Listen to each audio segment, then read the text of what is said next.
Morning. Good morning from Boston. Yeah, it is. It's morning. The sun is up already, very, very clearly. It is bright. Today's going to be a sunny day, and it looks like it's going to be pretty warm, which is good because it's bracketed by rain yesterday and rain tomorrow.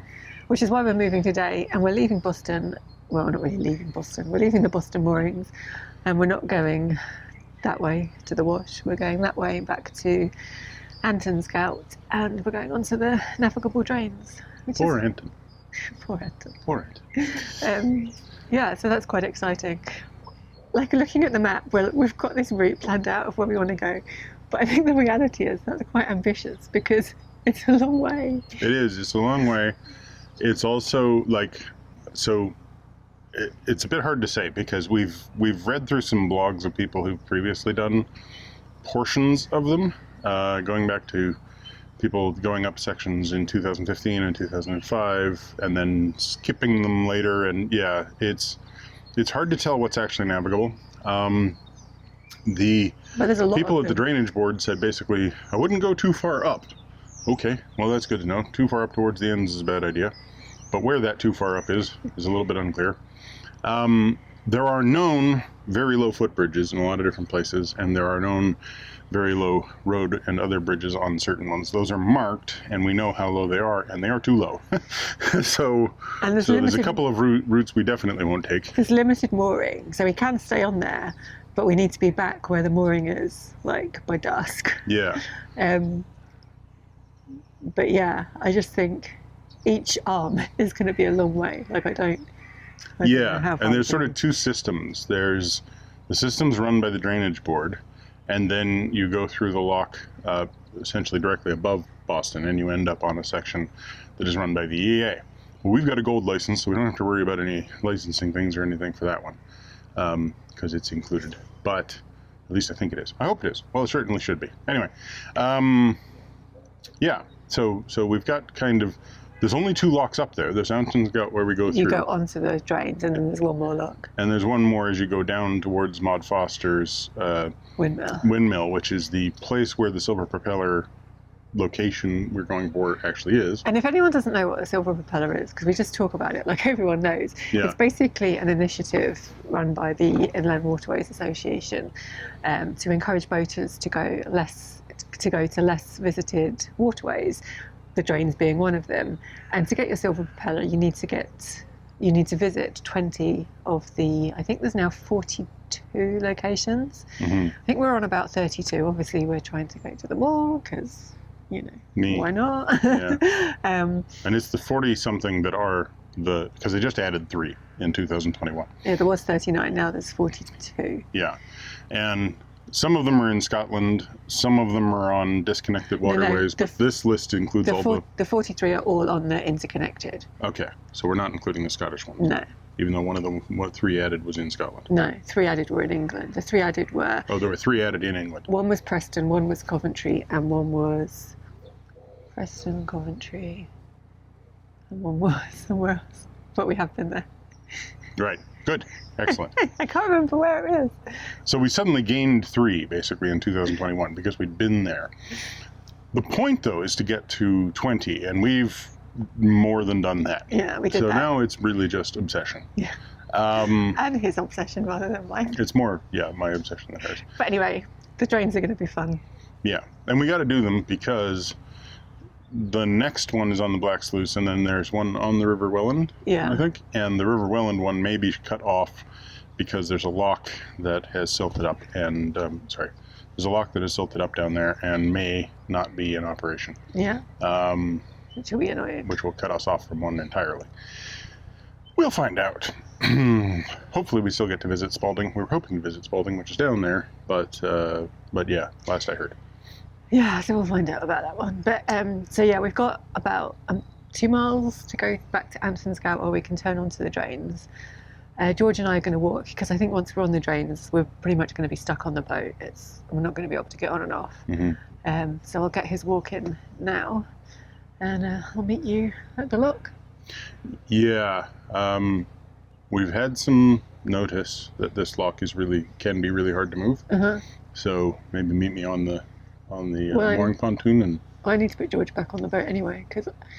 Well, once we go in. Yeah. Yeah. Yeah, okay. So that's what we're going to do. We're going to head up that way. It's about a 45-minute walk. So, you know, get going. All right. All right. Me get going. Yeah. Shift. Get it going. The Boston moorings have been great, even though the pontoons are a little short for our 57-foot boat.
Michael's going ahead now. He's fed up of going at tick over for me and George, so we're just going to see him at the pontoon and enjoy the lovely walk up there and meet him there. Oh, George is dragging me.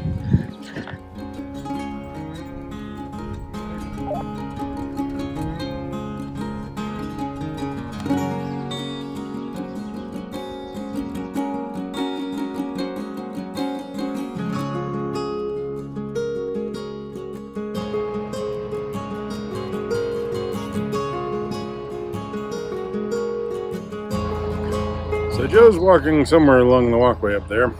I have decided to, well, I've said, but you know, we've talked about me going ahead to get to the, it's not like it's just unilaterally me. We've decided that I will go ahead and get to the end and scout lock more up there and take a look at things and sort of see where we're at for water levels and stuff. Yeah, so about a quarter of the way left to go, and yeah, just fun with it.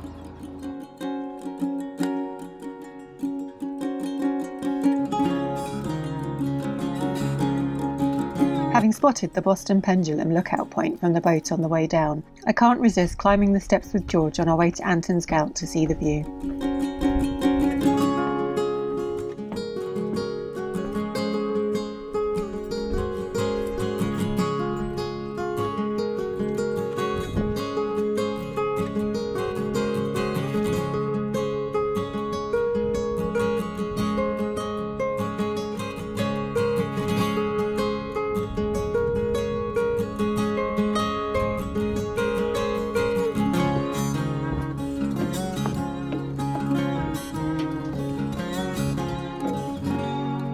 Meanwhile, Michael arrives at the mooring pontoon at the junction.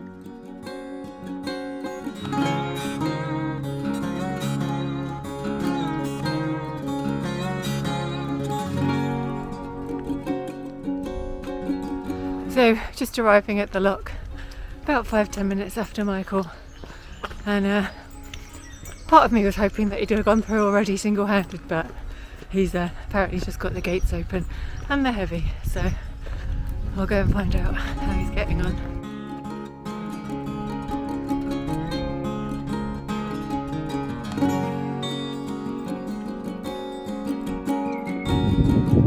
That big ladder over there is the only way down. Yeah. There's nothing in either direction, looking up either drain, to see any potential place to get down the other way.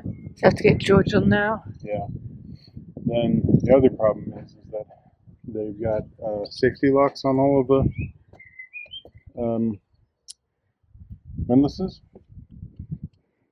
And well, I haven't checked this one yet, but that one, you put the key in and you have to pull the metal slide out while the keys turn, and then your key's stuck.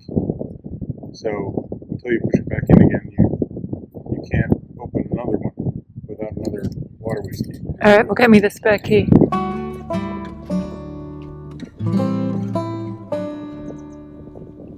So we had to put George on the boat because it's only ladder access in the lock and after the lock.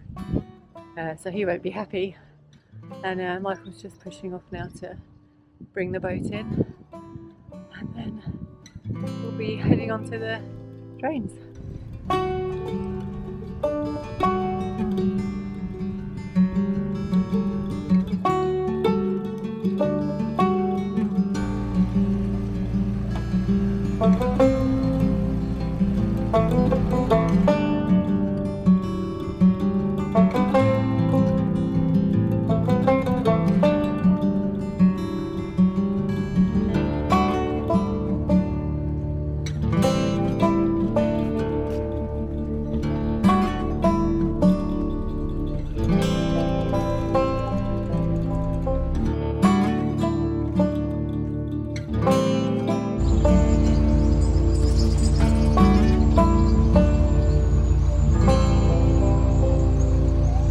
Michael wasn't kidding when he said these gates were heavy.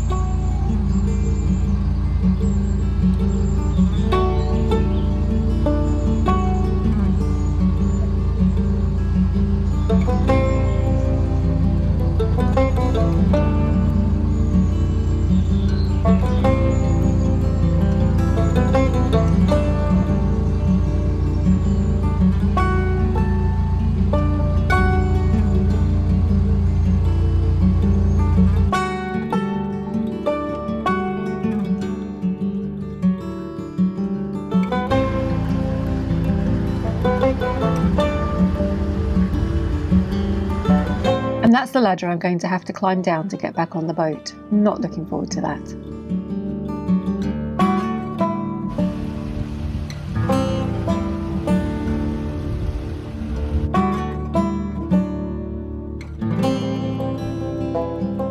The water's equalised, but I just can't get the gates to open. You can see in the time-lapse that I get them to move a few inches, but I can't get them to swing further than that.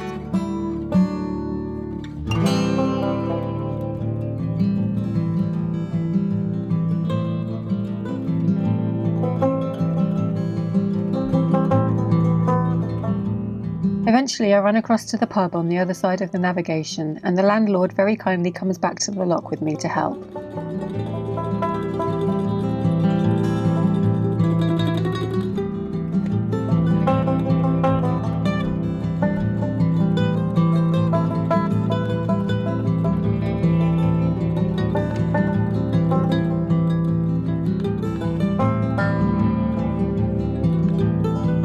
And just as I get back on board and we're ready to start exploring the drains, our throttle cable snaps. We need some more up to get it fixed, but we don't want to go back through the lock we've just come through, so we decide to limp down towards the lock at Cowbridge.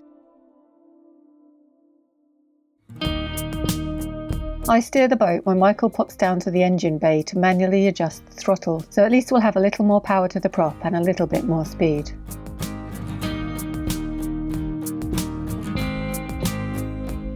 We're currently on the Firth Bank drain heading towards Cowbridge. Not the way we were originally planning to go, but we all know that things don't always go to plan.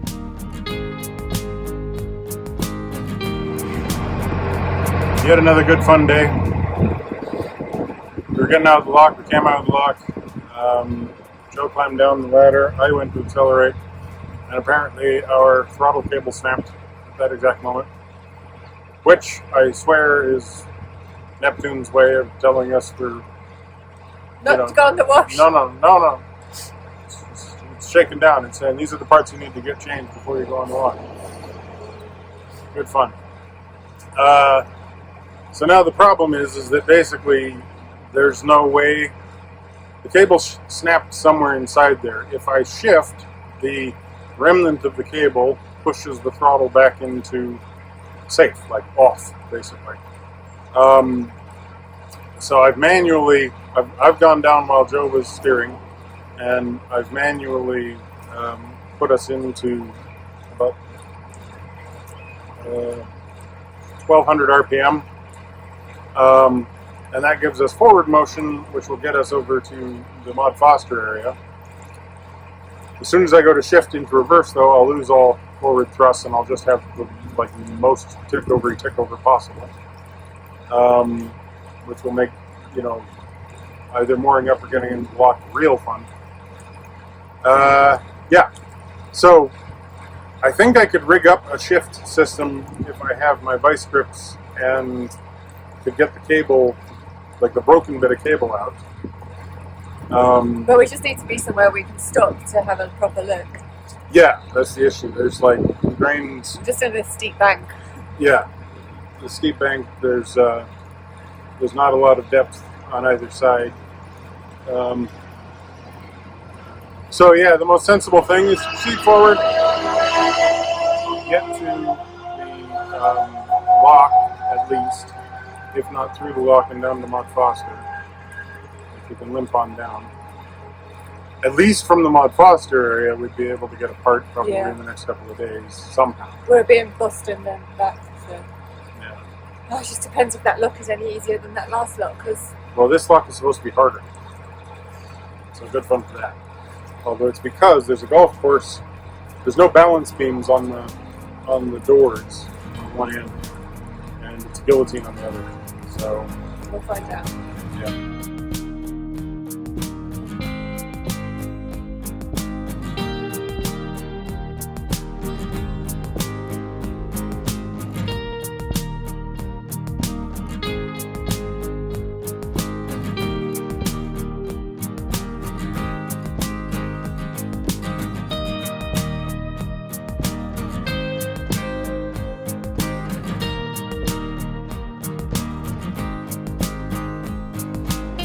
Whilst limping along, we start to investigate where we can get a replacement throttle cable from. It's about 2 miles along Firth Bank from Anton's Gout to Cow Bridge, and honestly it's lovely.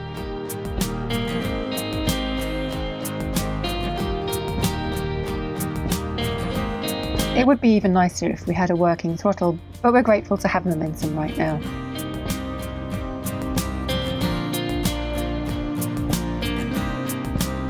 Beyond the bridge is the junction with the West Drain, and as soon as we turn we'll find the lock. We can shift into reverse, but without the throttle cable there's hardly any power to slow us down, so there's a bit of a bump as we hit the wall.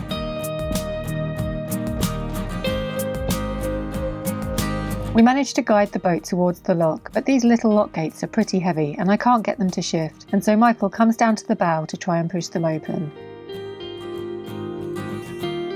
Once we're safely in the lock, we decide to try and make it down to the moorings that we've heard about by Maud Foster Windmill. We think this will be the best location to try and get the new cable installed.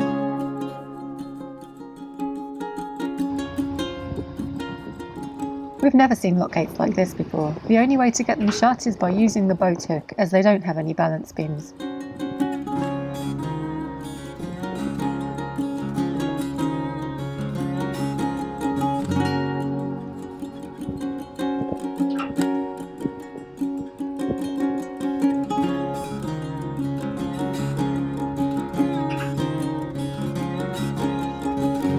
And then at the other end of the lock is a guillotine gate.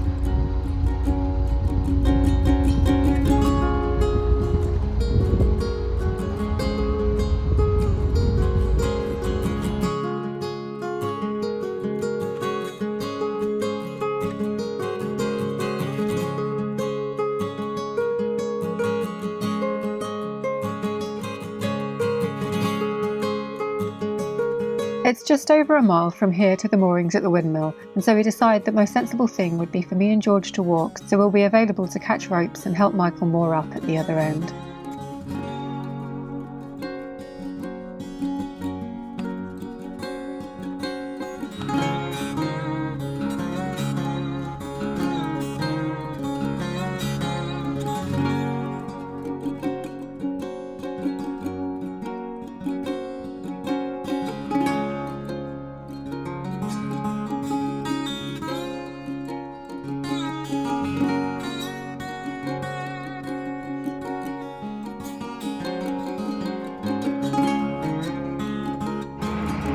So we made it through the Guillotine Lock at Cowbridge. I got lucky turning there.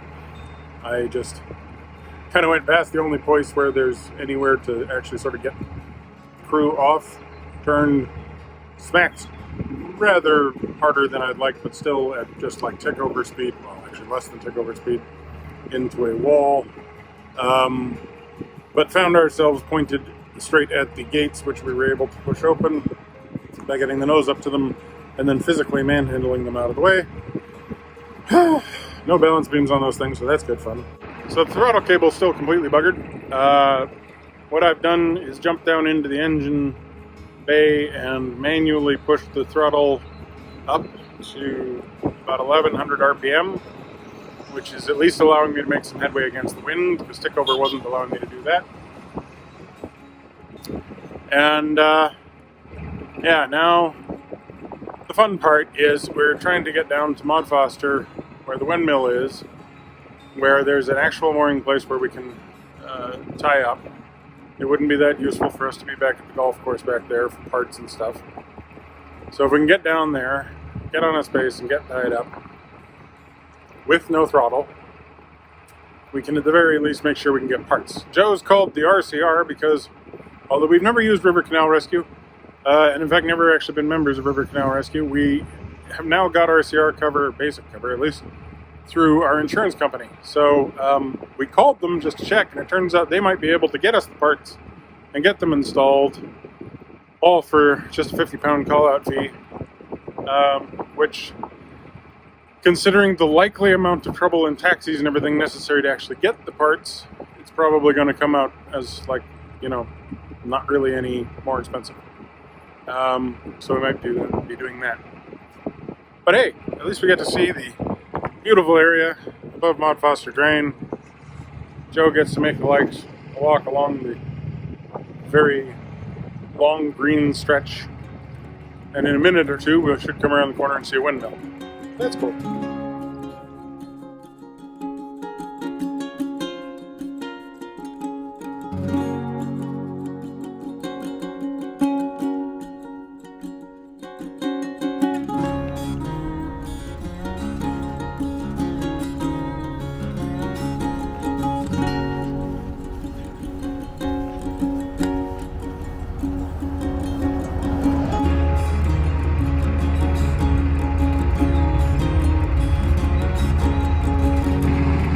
Kind of ironic that the people walking along and waving at me and, you know, just sort of like seeing and talking about what a glorious life it is to be on a boat and everything. I have no idea that I'm completely out of control at the moment.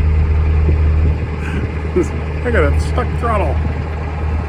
Admittedly, it's stuck in 1 mile an hour, but it's still stuck.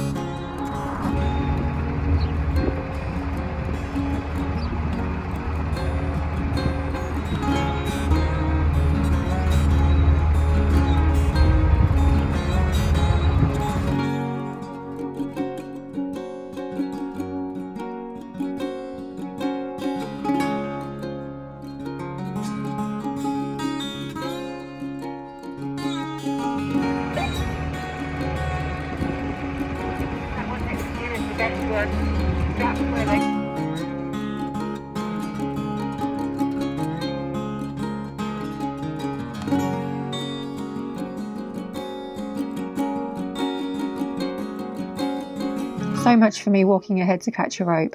I can't get down to the mooring because the gate's padlocked shut and there's an overgrown shrub in the way. Don't worry though, Michael has hold of the centre line. He just needs to pull the boat in and get it tied up to the mooring rings that have been fitted to the wall. Hi there. So today didn't quite go to plan. Not exactly. Our plan today was to go through Hunting's Coat Lock, go up the drain, turn right, see lots of drains, eventually end up at the lock that would take us down onto the section we're on, and I was thinking we'd probably spend the night there. Yeah. There. I thought we'd stay on the moorings on the rings at the bridge there, and then we'd come through and do this the next day, and then go all the way back to end scout lock, and that would get us through the whole shebang. Turns out we just came straight here. Yeah. Joe came down off the ladder at the end scout lock. I decided to start moving the boat, and immediately the throttle cable snapped. I think your words were, "You've got to be kidding me." Yeah, basically. I don't think "kidding me" was the word that I used. Well, there might have been an F in there somewhere. There was an F, there was an S, might have been some C's. Anyway, it was... There must be effing me. Yeah, something like that. Let's just say it wasn't polite. At which point I thought I'd left my keys at the lock, and I'd just come down the ladder, and I was like exhausted from trying to open the heavy gates. Yeah. And didn't want to go back up the ladder. And George didn't want to go inside, and I'm like, do I tell everybody that we have lost the engine? We didn't lose the engine. Well, what it felt like was really weird. I thought initially, crap, I've lost the shifter again. And then I'm like, no, I can shift. I'm just not going anywhere. Huh. Okay. Then because normally, especially when I'm sitting there at a lock, I'm barely moving the shifter. So I'm like, okay, well, let's just try it. Crank it way forward in neutral. Yeah, no, nothing. Okay. That must be the throttle cable. So, yeah, had to herd the two of you into the boat so I could get the back open. Yes, indeed, it is the throttle cable. What I can't determine is where it's broken. In hindsight, what I should have done is taken that thing off, realized that it was broken like really close in, and just, like clamped on my vice grips and just, been like, haha, we have an alternative throttle. Because, it was a bit stressful after that, getting down here. Like, the lock at Cow Bridge didn't have any balance beams on, so we couldn't, luckily it was the water was level, so we could just push in. Yeah. But we didn't have power above the boat to push in. No, we had power to push up against the gates, and we couldn't like, the boat was in forward gear, but the amount of throttle that was available was insufficient to open the gates, right? So when I was stood at you only have to put a few pounds on that. So but when I was stood on the things, you just push the boat to the one side and then you push the boat to the other side. You kind of have to do them both together to... So I had to call you back to the back so you'd keep us pushed into them, and then I had to go up there and kind of Hercules them apart. And then it's really weird steering the boat when there's someone at the front kind of pushing. Yeah. Oh, so that was annoying. And then we got into the lock, raised the lock. At least the guillotine was quite something. It's got this little cam on a clutch that you have to film it going the other way because we were just too stressed to film anything. You have to sort of hold the lock in the right position with the crank handle. You get it into the right position so that this gear can come clear of the piece that is locked to keep it from moving. You pull that piece back, and all of a sudden the whole thing wants to spin because there's actually a heavier counterbalance than the gate itself. So going down, raising the gate was stupidly easy. I had to actually keep slowing it down because it kept wanting to spin. Putting it back was harder, especially towards the end. Yeah. And I'd used all my energy at the previous lock, so I didn't have any energy left to do it. And then I come putting out. Well, we decided there was nowhere to pick me up, was there? Well, there was nowhere to pick you up. Plus, what happened was, as I started pushing out, the wind started pushing me up the other direction. It was trying to push me north. So my front end starts moving to the left, and I'm like, I've got no power. And because you've got no power, you've got no steering, because you need a bit of water going over the rudder. Yeah, that's the word. To actually steer. Yeah. So Michael had to carry on. So then me and George had to walk down here, like it was 2 miles. Yeah, but then I got to the bridge. Beautiful old cast iron bridge, like really gorgeous bridge. Got under that. These two little boats went past that were like EA boats doing weed control or something. Turned up towards Maud Foster Will, got hit with a blast of wind, and now I'm like, well, now I'm not moving at all. So my only option was to jump into the engine bay again. Like, I'm just like, okay, I'm in an area wide enough. I point the tiller front. I flip open the thing. I jump down inside. I'm sure anybody looking is going, what the hell's going on? I grab the throttle cable, wrench it forward, not forward, backwards to give it more throttle, pulled it way too far, and was like, nope, not good. Pushed it back to sort of find, and I keep having to stick my head up to go, how many RPM am I at? Okay, 1,000 RPM, jump back out, put everything back.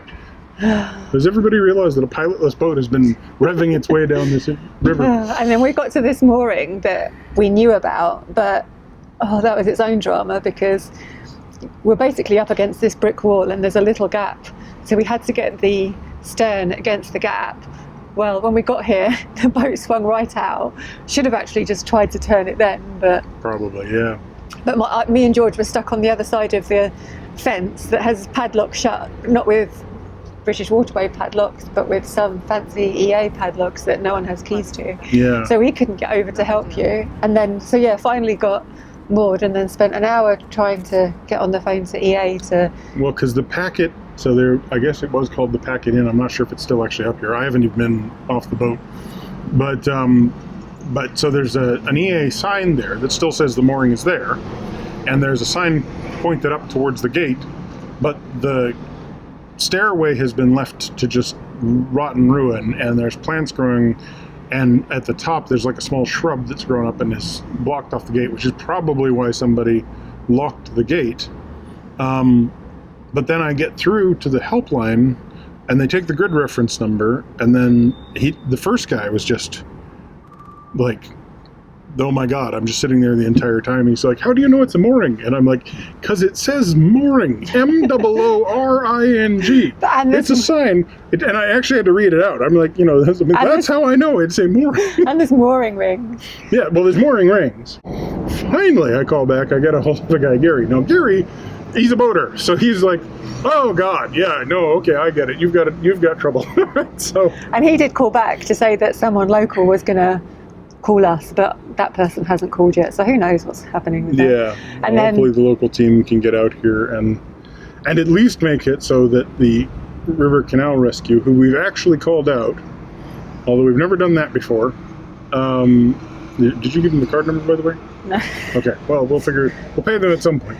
Anyway, the River Canal Rescue people who we weren't members of RCR. We've become members of RCR because our insurance company started including membership at kind of the basic level. Yeah, it's not full membership. But. Yeah, so we're able to make a call out. We pay a fee for the call out, and we'll pay for the parts, and I don't know whether or not we'll pay for the labor. We'll find out. But one way or another, the fun part is if they can't get down because of the gate. Which, if they're not prepared to climb over, which is fair enough. Yeah. Then I'll be paying the highest price ever for delivery of a part. But we have told them about the issue, so we'll see what happens. Yeah. But yeah, I'm going to climb back over the gate now and go get some chocolate because we deserve it. I'll get you some grapes too. Okay. Yeah, because after Michael got off the phone from the EA, which took about an hour, he then spent an hour in the engine bay disconnecting the throttle cable that we didn't film any of. No, and we should have, because of course I lost a partway through. A little tiny piece of metal slid, fell, landed exactly where I could see it. Aha, I've got that nice magnetic thing. I will put the magnetic thing down there and just be able to click on it. And at the very last second, just before I put it down there, I was like, man, I hope this thing's magnetic. Nope, non-ferrous. So, that's useful. So anyway. Now it's stuck in the grease because I pushed it down trying to get it up. We're stuck. We are stuck. So at least until tomorrow. Tune in to next time to find out if we get unstuck. And if we see any more drains or if we just limp out. I mean, the drain we saw was nice. Or get nice. flushed out when they open the gate back. Well, no, actually, I guess it's draining that way. Oh, okay, we'll be fine. And worst case scenario, we'll end up on the wash in a hurry. Sooner than we thought with no power. Yeah, good fun. So thanks for watching. Give us a thumbs up, comment down below, subscribe if you haven't already, subscribe to Minimalist Maximal Velocity if you want our time-lapse videos. This one will be interesting. And if all else fails, click that bell if you want to get notifications. Also, if you ever get down to Boston, go to Maud Foster Mill. We can see the windmill. It was turning when we arrived, which was really exciting. Yeah, which means they were grinding wheat into flour, which means that there's flour, which means that there might be baked goods. But I'm not going to get to go see them. Or eat them, for that matter. All right. Bye-bye.